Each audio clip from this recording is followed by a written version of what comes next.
బారు వడ్డీని లెక్కించుట లేదా గణించుట.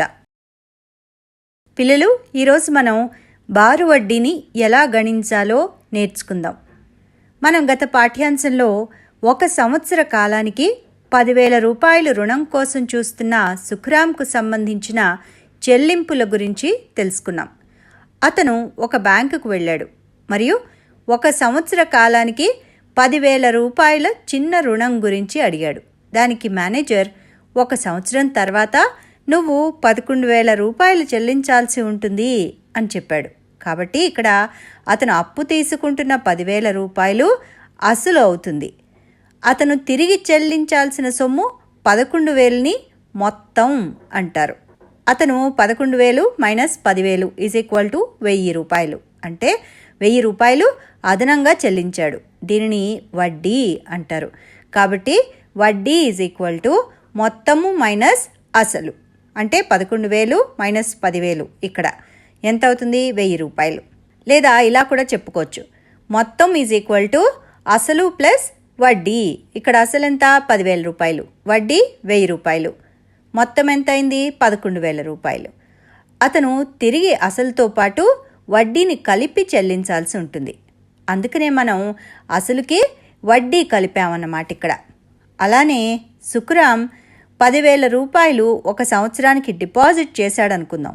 అప్పుడు 1 సంవత్సరం తర్వాత అతను 10,800 రూపాయలు పొందుతాడు. అంటే అతను కొంత సొమ్ము అదనంగా పొందుతున్నాడు. ఇక్కడ ఈ అదనపు సొమ్ము వడ్డీ అన్నమాట.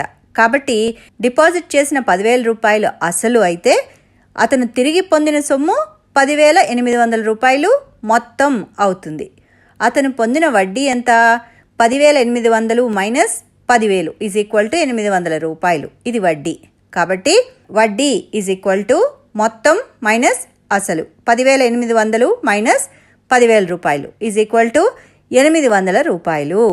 దీన్నే మనం ఇలా కూడా చెప్పచ్చు, మొత్తం అసలు ప్లస్ వడ్డీ. 10,000 రూపాయలు ఇక్కడ అసలు, వడ్డీ 800. అంటే 10,000 ప్లస్ 800 10,800 రూపాయలు. కాబట్టి అసలు అనేది తొలి విలువ, మొత్తం అనేది తుది విలువ, వడ్డీ అనేది అదనం అన్నమాట. రుణం తీసుకునే సందర్భంలో కస్టమర్ వడ్డీ చెల్లిస్తాడు.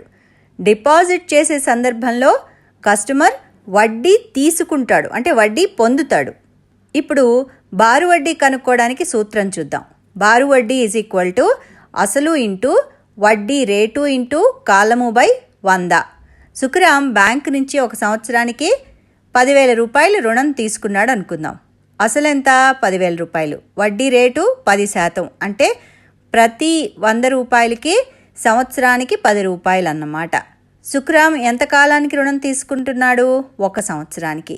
అప్పుడు బారు వడ్డీ అసలు ఇంటూ వడ్డీ రేటు ఇంటూ కాలము బై 100. ఈ సూత్రంలో విలువల్ని ప్రతిక్షేపిస్తే 10,000 ఇంటూ 10 ఇంటూ 1/100. లవహారాల్లో 2 సున్నాలను కొట్టేస్తే 100 ఇంటూ 10 =1,000 రూపాయలు వస్తుంది. అందుచేత చెల్లించవలసిన మొత్తము అసలు ప్లస్ వడ్డీ 10,000 ప్లస్ 1,000 11,000 రూపాయలు. ఇది అతను 1 సంవత్సరం తర్వాత చెల్లించాల్సిన తుది మొత్తం. ఒకవేళ అతను రుణం 2 సంవత్సరాలకు తీసుకున్నాడు అనుకుందాం. అప్పుడు అతను ఎంత వడ్డీ చెల్లించాల్సి ఉంటుంది? అసలు 10,000 రూపాయలు, వడ్డీ రేటు 10%. సుఖరాం 2 సంవత్సరాలకు రుణం తీసుకుంటున్నాడు కాబట్టి కాలం మారింది ఇక్కడ. అప్పుడు బారు వడ్డీ అసలు ఇంటూ వడ్డీ రేటు ఇంటూ కాలము బై 100. ఈ సూత్రంలో విలువల్ని ప్రతిక్షేపించండి. అసలు 10,000, వడ్డీ రేటు 10, కాలం ఇక్కడ 2 సంవత్సరాలు కాబట్టి 10,000 ఇంటూ 10 ఇంటూ 2/100. లవహారాల నుంచి 2 సున్నాలను కొట్టేస్తే 100 ఇంటూ 10 ఇంటూ 2 వస్తుంది మనకి. అప్పుడు జవాబు 2,000 రూపాయలు వస్తుంది. కాబట్టి చెల్లించాల్సిన మొత్తము అసలు ప్లస్ వడ్డీ. అసలు 10,000 ప్లస్ వడ్డీ 2,000 12,000 రూపాయలు. ఇది అతను 2 సంవత్సరాల తర్వాత చెల్లించాల్సిన తుది మొత్తం. ఇప్పుడు సుఖరాం బ్యాంకులో డబ్బు డిపాజిట్ చేశాడు అనుకుందాం. అంటే బ్యాంక్ అతనికి వడ్డీ చెల్లిస్తుందన్నమాట. బ్యాంక్ అతనికి సంవత్సరానికి 8% వడ్డీ చెల్లిస్తుంది అనుకుందాం. ఇక్కడ అసలు 10,000 రూపాయలు, వడ్డీ రేటు సంవత్సరానికి 8%, అంటే ప్రతి 100 రూపాయలకి సంవత్సరానికి 8 రూపాయలు అన్నమాట. ఇప్పుడు సుఖరామ్ 1 సంవత్సరానికి డిపాజిట్ చేస్తున్నాడు. అప్పుడు విలువల్ని మనం బారు వడ్డీ సూత్రంలో ప్రతిక్షేపిద్దాం. అసలు 10,000 ఇంటూ వడ్డీ రేటు 8 ఇంటూ కాలం 1 సంవత్సరం బై 100. లవహారాల్లో 2 సున్నాలని కొట్టేస్తే మనకి 100 ఇంటూ 8 ఈజ్ ఈక్వల్ టు 800 రూపాయలు వస్తుంది. పొందిన మొత్తం ఎంత? అసలు ప్లస్ వడ్డీ. ఈ అసలు ఎంత ఇక్కడ? 10,000 రూపాయలు, వడ్డీ 800 రూపాయలు ఈజ్ ఈక్వల్ టు 10,800 రూపాయలు.